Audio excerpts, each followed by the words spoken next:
just want it. Can you see myself? Can you see myself? Can you see myself? Cracking its code seemed impossible until one man devoted his entire life to deciphering its cryptic messages. Next, on Ancient Mysteries.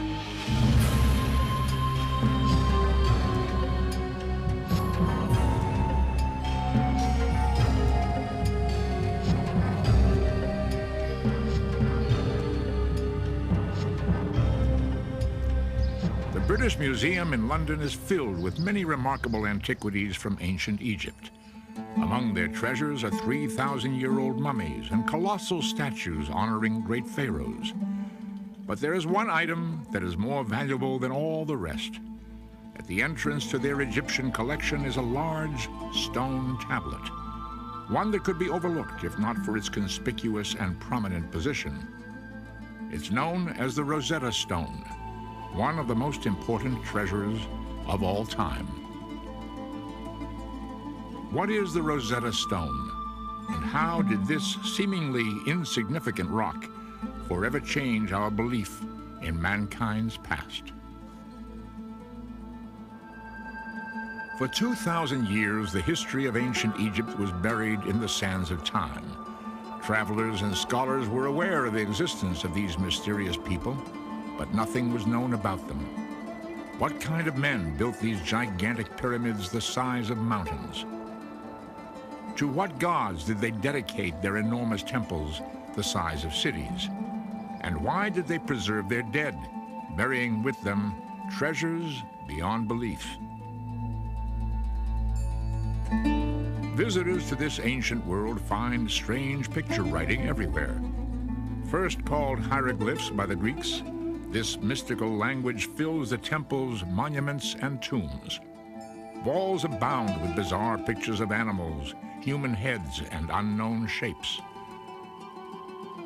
Many surround paintings of Egyptians giving offerings to animal-headed gods. Even their dead were buried with this sacred script on their wrappings and coffins. What do these strange carvings say? Did the Egyptians possess black magic medicine and powerful weapons? Would they provide us with answers to the Bible's mysteries? What was needed was a clue, a key to unlock the mystery. Like the rediscovery of ancient Egypt, the finding of an unusual and puzzling tablet would be only the beginning.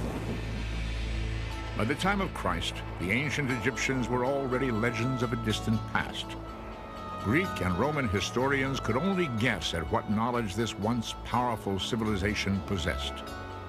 As the centuries passed and Europe had its Renaissance, ancient Egypt remained silent, waiting for its own rebirth. It took one of the most powerful men of all time to awaken Egypt from its sleep, a man whose leadership in battle was matched only by his passion for history. During the late 1700s, the French and British were fighting a war for world domination. In 1798, General Napoleon Bonaparte proposed leading the French army on a military invasion of Egypt. If the French could command this crossroads between Europe and Asia, they would control trade and become the most powerful country in the world. By this time, the 29-year-old Napoleon had become a legend in the French army. His victories over Austrian forces in Italy established France and himself as new powers to be reckoned with. Napoleon's sense of history and destiny led him to view Egypt as his next prize. On July 1st, 1798, Napoleon's army sailed into Egypt's port city of Alexandria. In addition to 38,000 soldiers, 167 of France's top scientists and scholars were on board. Rarely have military expeditions had academic interests as well. What was Napoleon's plan? Why was he fascinated with ancient Egypt? Like Alexander the Great, did Napoleon believe his destiny was to annex Egypt on his way towards conquering the world? The egocentric Napoleon viewed Egypt as more than just a cornerstone in his empire. He knew of its legends, its power, and its history. This was the land of the pharaohs. These kings were considered gods by their subjects. They ruled over the world's greatest civilization for 2,000 years. Napoleon was determined to learn their secrets. Like Julius Caesar, Napoleon believed he could win the hearts and minds of the Egyptians. Did he believe he was to be their next pharaoh?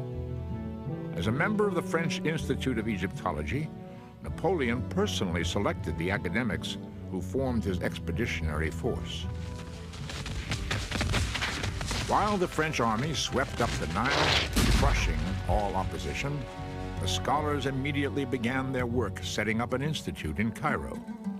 This became the headquarters for Napoleon's academic expedition.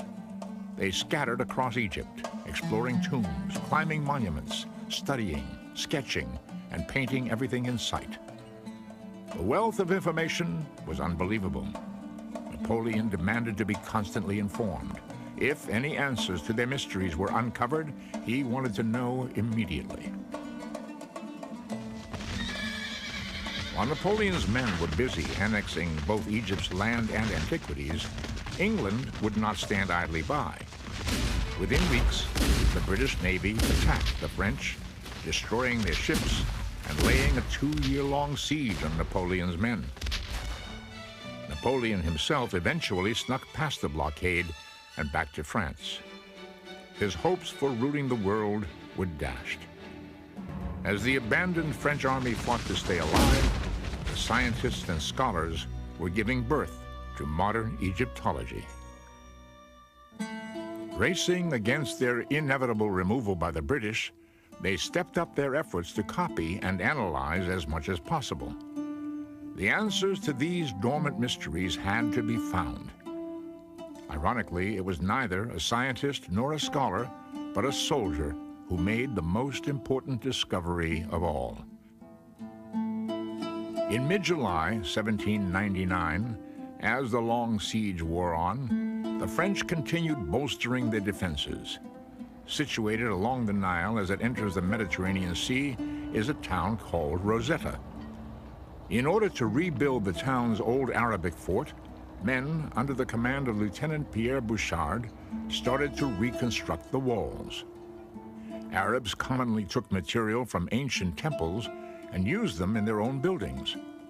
Unnoticed in these walls, buried since the time of the pharaohs, was a large stone tablet. While the soldiers tore down the fort's walls, the tablet was stumbled upon. Immediately, the soldiers noticed something strange and potentially valuable. Carved on this dusty stone were 3 types of writing: Greek, a common Egyptian script called demonic, and hieroglyphs. The stone was a kind of magical discovery, and I think it is a piece of extraordinary luck that whoever was there had the perspicacity and the interest to say, gosh, you know, what have we got here? Could be important, key to the hieroglyphs. One can imagine that a less well-informed officer might have said, oh, no, it's just an old stone, build it into the fort. People have often said, you know, thank God it was a French officer, not a British officer, because, you know, they were perhaps a little more intellectually minded. Dubbed the Rosetta Stone, it measured 3 feet 9 inches high and 2 feet 4 inches wide. It weighed nearly 1,500 pounds. French General Jacques Menu ordered it sent to the Institute in Cairo to have the Greek translated. What did it say? Could the Greek be used to translate hieroglyphs? The discovery caused an immediate sensation. The Greek language was understood, so scholars quickly translated the text. It was a decree honoring a Greek pharaoh, Ptolemy V, on his 1-year anniversary. In exchange for services rendered by him benefiting Egypt, plaques were to be placed in temples throughout the land.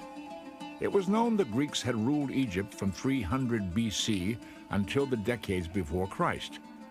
How did this tablet survive for over 1,800 years? Did others exist? The actual wording seemed unimportant until the last line was read. This decree shall be inscribed on a stela of hard stone in sacred and native and Greek characters. All three scripts said the same thing. The news spread quickly back to Europe. This stone offers great interest for the study of hieroglyphic characters. Perhaps it will even give us the key at last. Courrier de l'Égypte, August 1799. The Rosetta Stone would not stay in French hands long. The British siege was soon to tighten, forcing the French to surrender. How did a French general try to hide the stone and prevent the British from taking possession? During negotiations, English military officers demanded the stone. Did they believe that translated hieroglyphs would reveal military secrets? Would this stone be the voice to end ancient Egypt's long silence?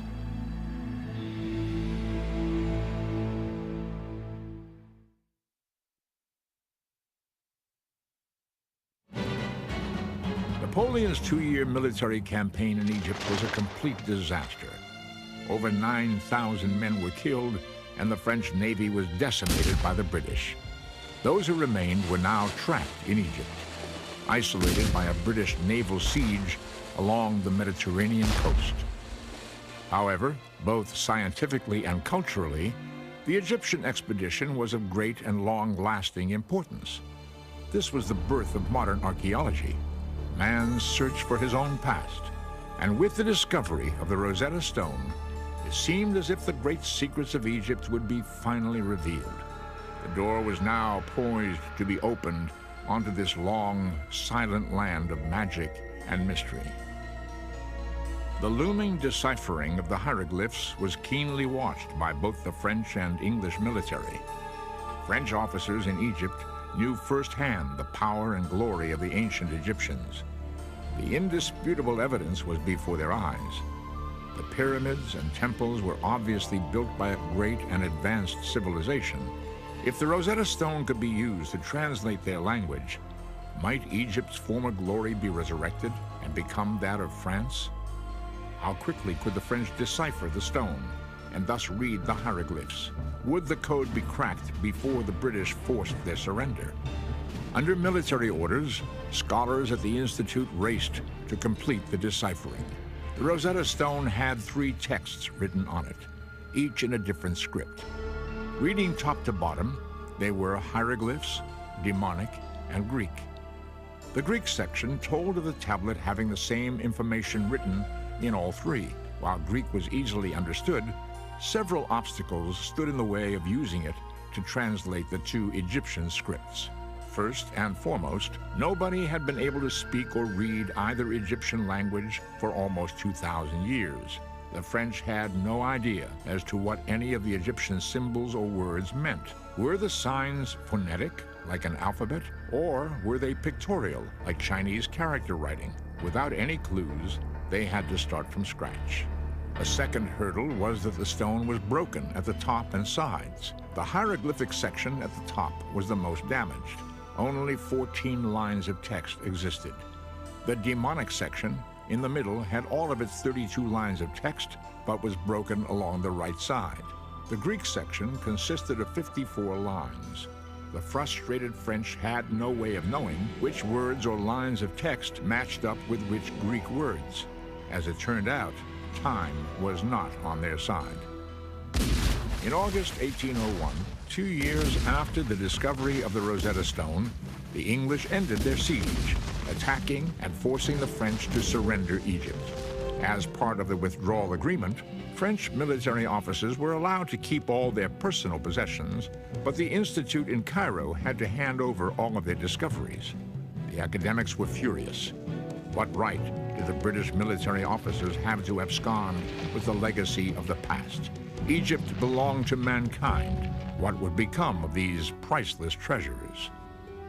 When the British got the French to surrender at Alexandria, the Rosetta Stone was already famous, although I think it was more famous in France than it was in Britain. But it was certainly regarded as one of the spoils of war, and it was regarded as one of the fruits of the British victory. The French were distinctly reluctant to let the stone out of their hands and hid it away, trying to pretend they hadn't got it. You are taking from us our collections, our drawings, our copies of hieroglyphs.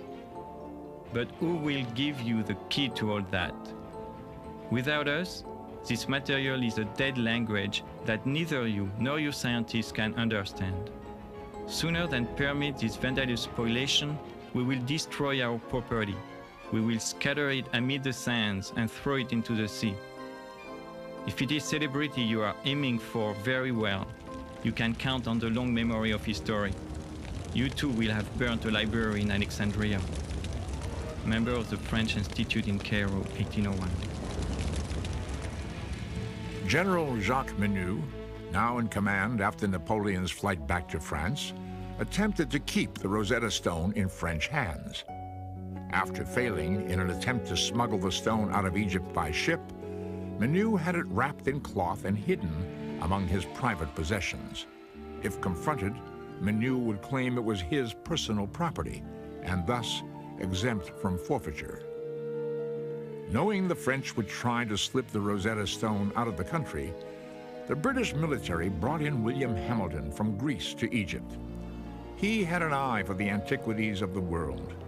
While in Greece, he was instrumental in acquiring the Elgin marbles from the Parthenon in Athens. The British knew he would not leave Egypt without more treasures for the king. Hamilton and the British military suspected Menou of hiding the stone. When confronted at his home in Alexandria, Menou protested vigorously his right to keep the stone, but the British officers were insistent. At the point of a gun, Menou agreed the French were on the losing end of this battle. Rather than destroy the stone, Menou agreed the British were stronger and had won the right to this most valuable of trophies. William Hamilton confirmed the stone was authentic, and the British Army finally took possession of their prize. The Rosetta Stone was immediately shipped back to England, arriving in February 1802. England now had the key, but the French had made copies. The race began in earnest now to see who would decipher its cryptic mysteries first. With all the power and riches of Egypt at hand, fame and glory was destined to the man who found the key. As nations watched, top scholars battled each other to be the one who opened the door. How did bitter rivalries develop between friends? Who were the men who tried and failed to crack the code? Would the Rosetta Stone ever reveal its answers? While ancient Egypt was being rediscovered by the French and English, significant events were unfolding in other parts of the world.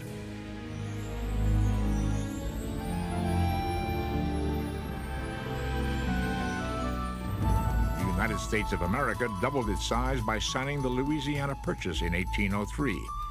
Captains Lewis and Clark would soon lead a 2-year expedition across this uncharted land. Thomas Elgin captured the public's imagination when he arranged to take sculptures from the Parthenon in Greece and have them shipped to England. And in China, after nearly 4,000 years of rule, the dynastic era was nearing its end. The Manchu dynasty would be its last. At the beginning of the 1800s, reports from newly explored parts of the world amazed the European and American public. No discovery was too incredible. Anything seemed possible. As news of Egypt's wealth of wonders began to circulate, the fascination for all things Egyptian became insatiable. There was a feeling that the hieroglyphs contained secrets about the gods, the universe, astronomy, that were simply not known to ordinary people. There was curiosity right from the start because the things are so obvious and so pictorial, and above all because they've been associated with the temples, the priesthood. There was a feeling that they had to contain mysteries. that hieroglyphs weren't just ordinary writing, that there you had a civilization that if only you could crack the mystery, would tell us things that nobody had ever thought of.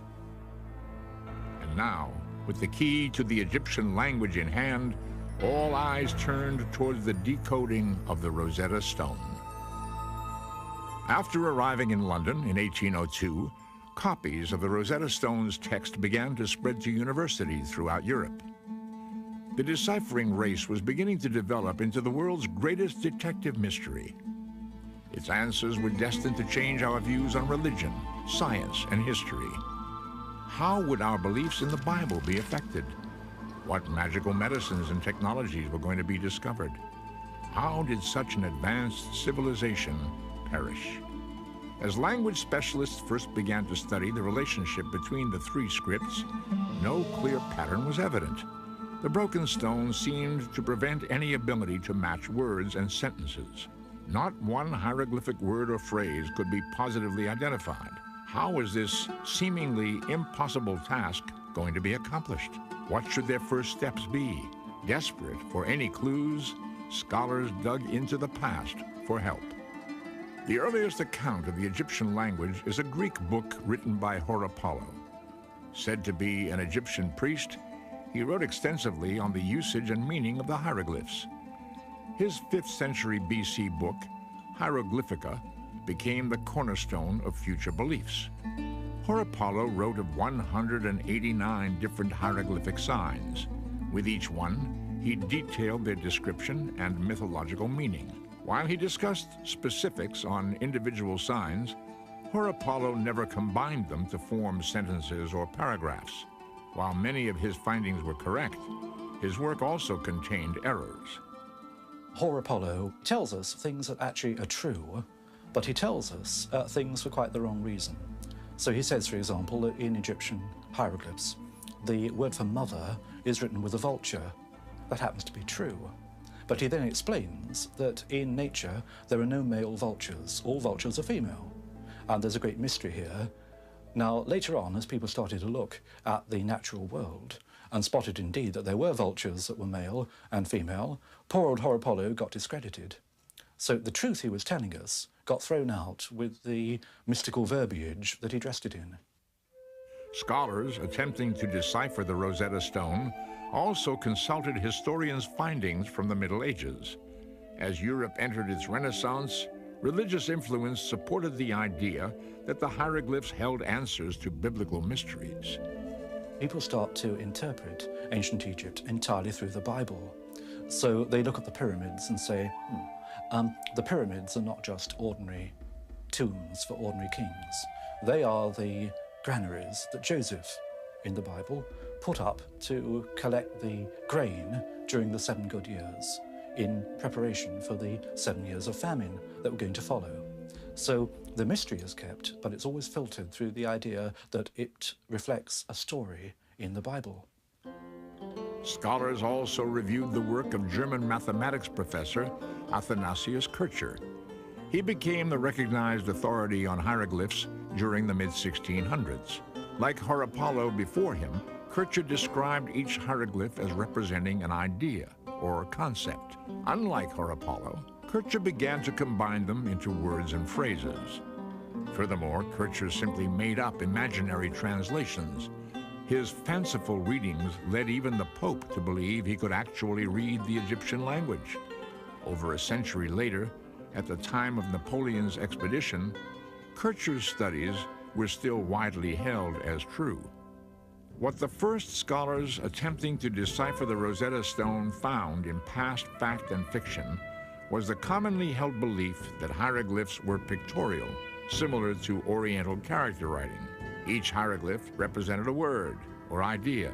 It wasn't until these past theories were abandoned that the Rosetta Stone would finally reveal its clues.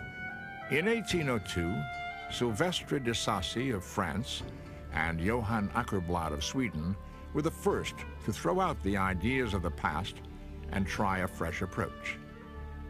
They looked at Egyptian hieroglyphs and said, other civilizations write in perfectly normal ways. I don't see why the Egyptians have to be different. They looked also at other documents from Egypt, not simply temples and obelisks and hieroglyphs, but things on papyrus, paper documents. And they said rightly, look, the Egyptians had perfectly good ways of writing perfectly ordinary, everyday letters. Maybe all of their writing system is rational after all. Disasi and Ackerblad followed the premise that the demonic language used a Western system of writing. They took a number of recurring Greek words, including the pronouns he or his, and the word Greek. They then searched the demonic text for words which repeated in roughly the same locations. They verified that wherever these words occurred in Greek, they appeared in a similar pattern in the demonic. What these pioneers did was to begin to prove that the script was not just a symbolic script, that there were signs that meant individual letters, stood for individual letters. You no longer looked at it as something esoteric and full of hidden meaning. Although their first step at translating the demonic text was somewhat promising, Disasi and Ackerblad gave up, having failed to crack the hieroglyphic code. 3 years after the Rosetta Stone's discovery, opening the window onto Egypt's secrets was proving to be far more complex than anyone had thought. The greatest minds of Europe were beginning to think the mysteries of Egypt would stay hidden forever. Following Disasi and Ackerblad's attempt, more than a decade passed without any further serious efforts. Although the public's fascination with ancient Egypt continued to grow, the Rosetta Stone was all but forgotten. For those thinking of trying to decipher the hieroglyphs, the failure of Disasi and Ackerblad proved an intimidating legacy. There was a feeling, as with most decipherments, that it's a big prize but also a big risk. You could end up covering yourself with glory, and you could end up making a really big fool of yourself. Now, scholars are by temperament rather cautious, and it takes a certain kind of person to say, I don't care if I make a fool of myself, I'm going to have a go at this. Up next, the race heats up again as a wealthy scientist from England battles a young, obsessed French scholar to find the key. Meet the British genius who decided to spend his summer vacation decoding the Rosetta Stone. How did he become the first to read the hieroglyphs? Also, discover the legend surrounding a sorcerer's prediction that a small-town boy would be the one to bring light to the past.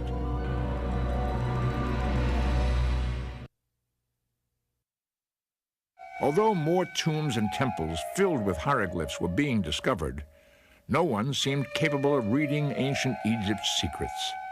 This magical language seemed destined to stay buried forever.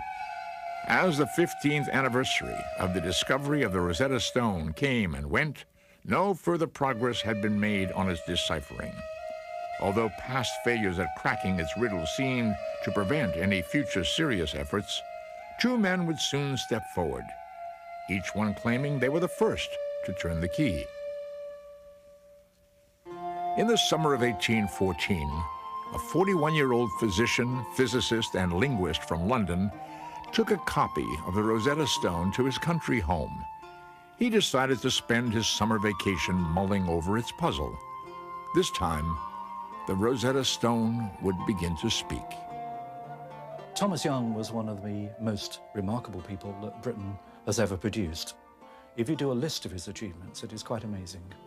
He looked at the question of light and how that works, and he comes up with the wave theory of light, which is the foundation of a lot of modern physics. He is interested in the human eye. He's interested in how it sees colour. He's interested in perception. And his notions of the human eye are at the basis of a lot of modern optics.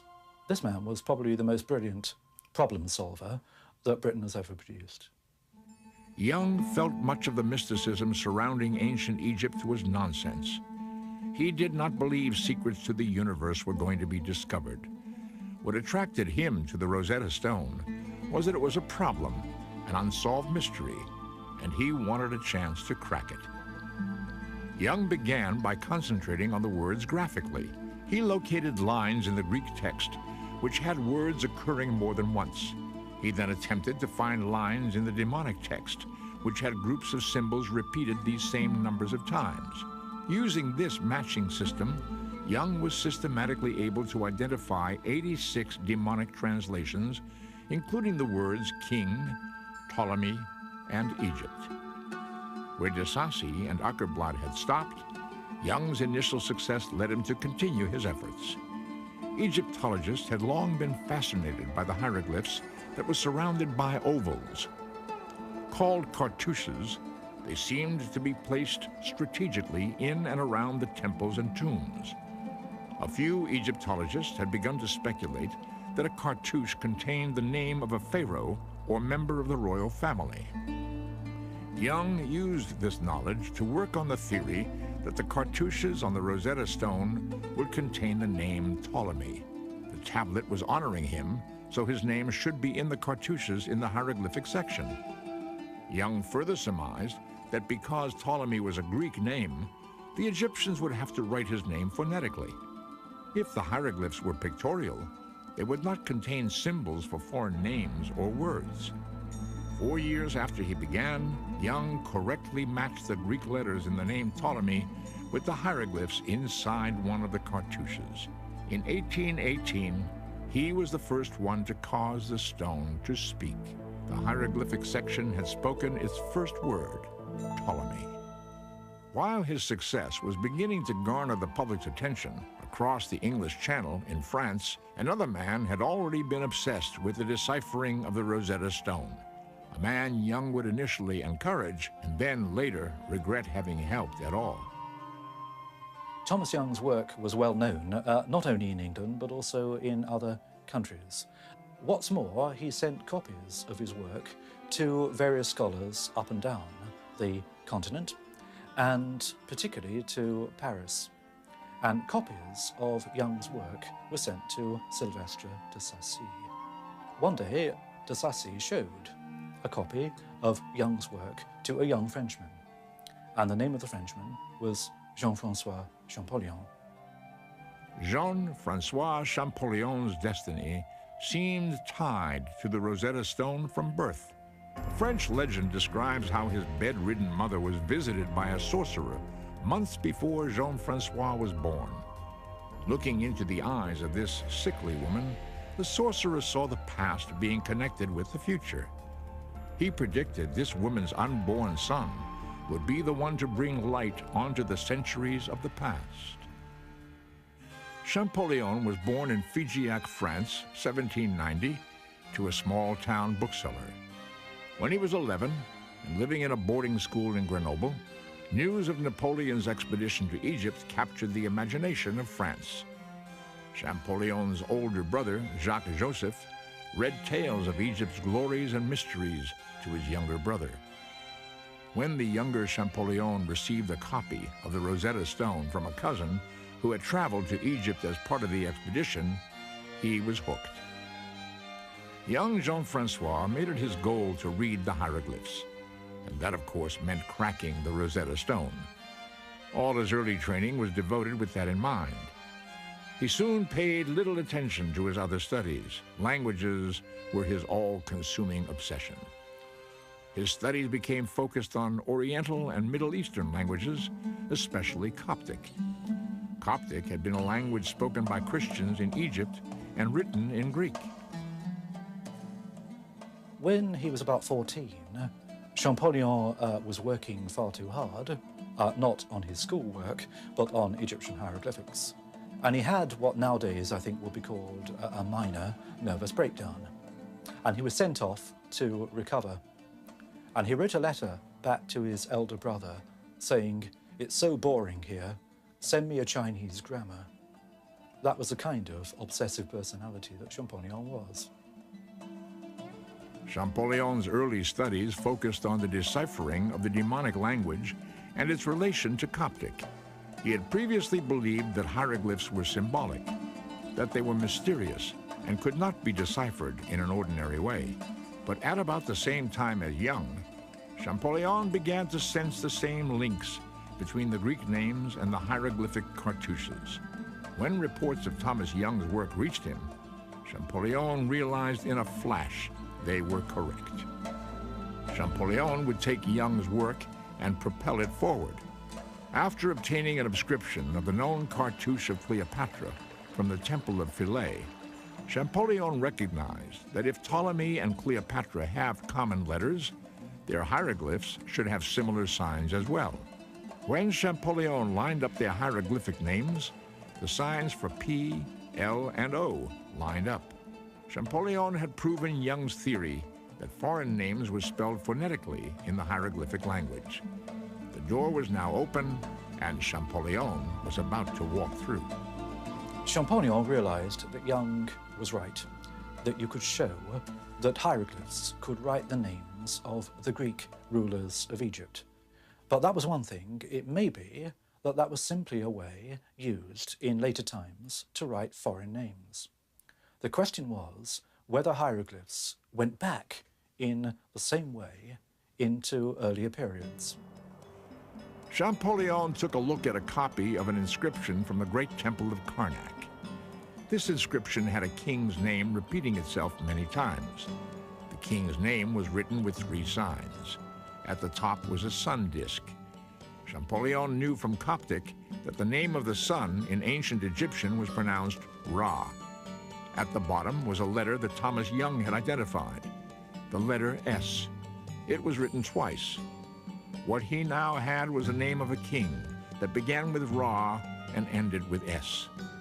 The middle sign was a tricky one. It had not been deciphered by Young or anyone else, but Champollion traced that sign in the Rosetta Stone. It occurred several times. Whenever it occurred, the corresponding Greek translated into the idea of birth or being born. Champollion knew the Coptic for to give birth was Miseh. So there he had a king's name, beginning with Ra, the middle is Miseh, and the end is S. And Champollion knew the ancient names of the kings of Egypt, and he knew that there had been a famous king on the throne of Egypt called Ramesses. And suddenly, he realized he was looking at the key to the whole thing. The knowledge of Coptic, the alphabet deciphered by Thomas Young, plus his immense knowledge of ancient Egypt, gave one the decisive breakthrough. And at this point, he comes up with, Je tiens l'affaire, I've got it. Young's reaction to Champollion's efforts were mixed. He was happy to see someone moving along his work, but he was enraged by Champollion's refusal to give him any credit. Champollion may have had the same ideas, but his work was not published. Young's was. When Champollion finally did publish his results, he became the talk of Paris. All of France celebrated the fact that a Frenchman had deciphered the hieroglyphs first. But Champollion couldn't be bothered with such controversy. His tremendous work ethic only grew as his efforts continued with astounding tenacity and speed. He was now determined to compile a complete list of all pharaohs and the dates they held power. By 1824, Champollion had built a hieroglyphic alphabet containing 21 letters. All of Champollion's work was done sitting behind a desk, using copies of inscriptions others had provided. What would happen when he traveled to Egypt and looked at the hieroglyphs firsthand? Could he really make the hieroglyphs speak? What would they finally say?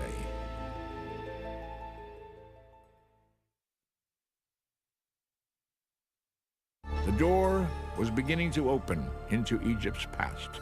The Rosetta Stone was finally proving to be the key to unlocking the hieroglyphs. But what did they say? What secrets and mysteries would be revealed?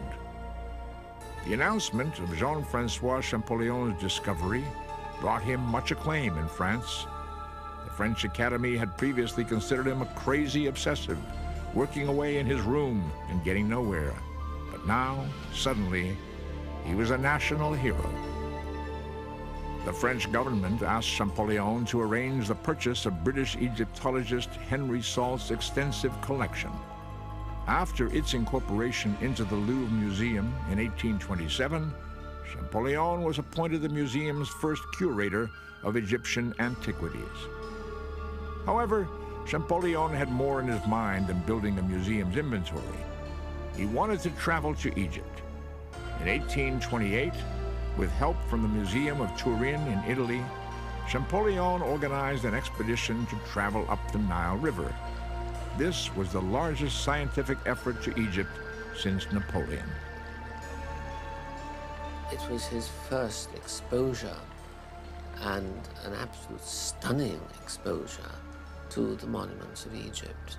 And of course, he ran around them like a wild thing, identifying cartouches. This was one thing that was obsessing them at the time, trying to establish the dates of monuments and the order of kings, because they had no true framework for Egyptian history that they could base on the evidence from the monuments.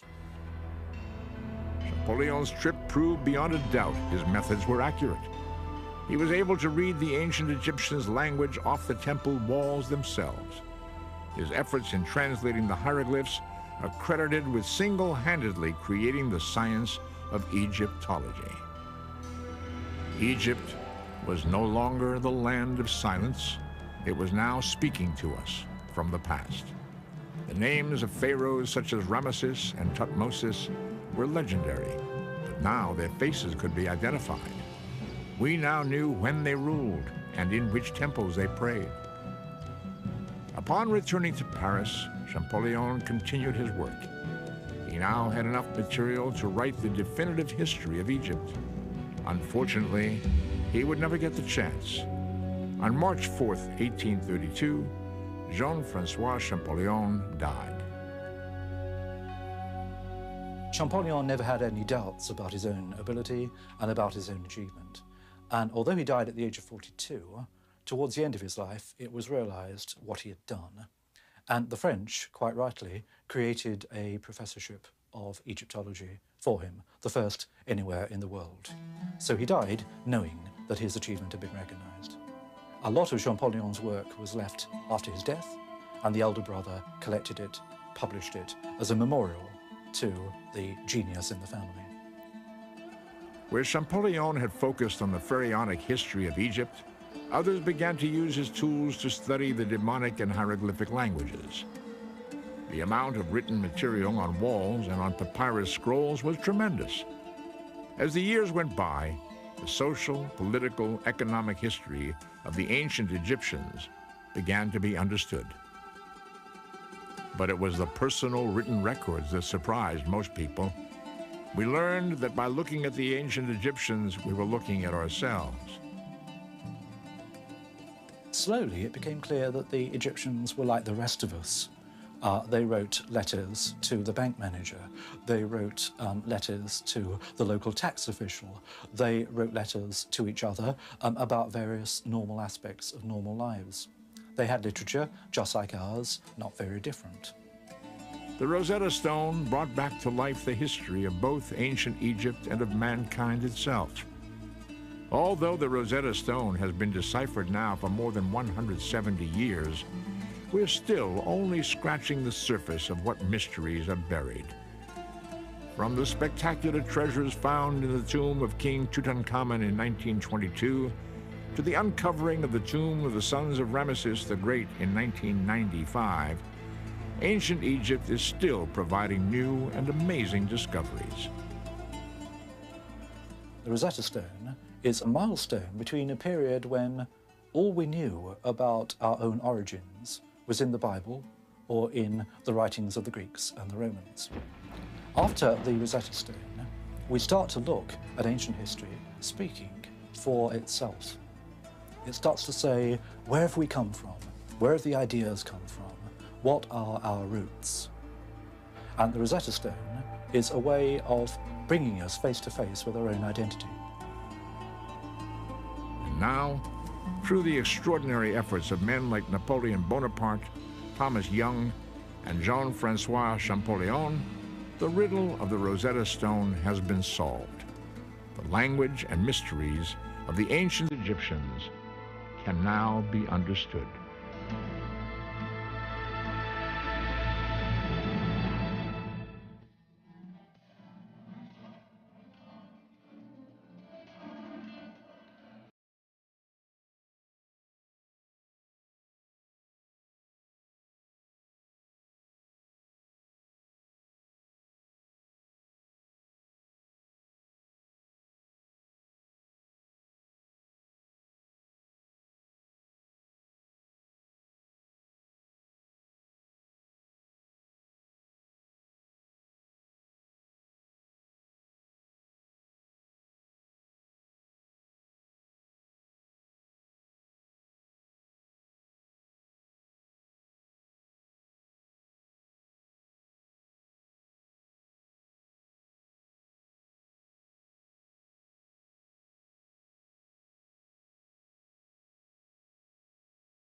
matched only by his passion for history.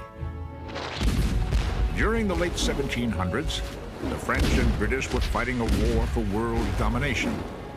In 1798, General Napoleon Bonaparte proposed leading the French army on a military invasion of Egypt. If the French could command this crossroads between Europe and Asia, they would control trade and become the most powerful country in the world. By this time, the 29-year-old Napoleon had become a legend in the French army. His victories over Austrian forces in Italy established France and himself as new powers to be reckoned with. Napoleon's sense of history and destiny led him to view Egypt as his next prize. On July 1st, 1798, Napoleon's army sailed into Egypt's port city of Alexandria. In addition to 38,000 soldiers, 167 of France's top scientists and scholars were on board. Rarely have military expeditions had academic interests as well. What was Napoleon's plan? Why was he fascinated with ancient Egypt? Like Alexander the Great, did Napoleon believe his destiny was to annex Egypt on his way towards conquering the world? The egocentric Napoleon viewed Egypt as more than just a cornerstone in his empire. He knew of its legends, its power, and its history. This was the land of the pharaohs. These kings were considered gods by their subjects. They ruled over the world's greatest civilization for 2,000 years. Napoleon was determined to learn their secrets. Like Julius Caesar, Napoleon believed he could win the hearts and minds of the Egyptians. Did he believe he was to be their next pharaoh? As a member of the French Institute of Egyptology, Napoleon personally selected the academics who formed his expeditionary force. While the French army swept up the Nile, crushing all opposition, the scholars immediately began their work setting up an institute in Cairo. This became the headquarters for Napoleon's academic expedition. They scattered across Egypt, exploring tombs, climbing monuments, studying, sketching, and painting everything in sight. The wealth of information was unbelievable. Napoleon demanded to be constantly informed. If any answers to their mysteries were uncovered, he wanted to know immediately. While Napoleon's men were busy annexing both Egypt's land and antiquities, England would not stand idly by. Within weeks, the British Navy attacked the French, destroying their ships and laying a 2-year-long siege on Napoleon's men. Napoleon himself eventually snuck past the blockade and back to France. His hopes for ruling the world were dashed. As the abandoned French army fought to stay alive, the scientists and scholars were giving birth. I just want it. Can you see myself? Can you see myself? Can you see myself? Cracking its code seemed impossible until one man devoted his entire life to deciphering its cryptic messages. Next, on Ancient Mysteries.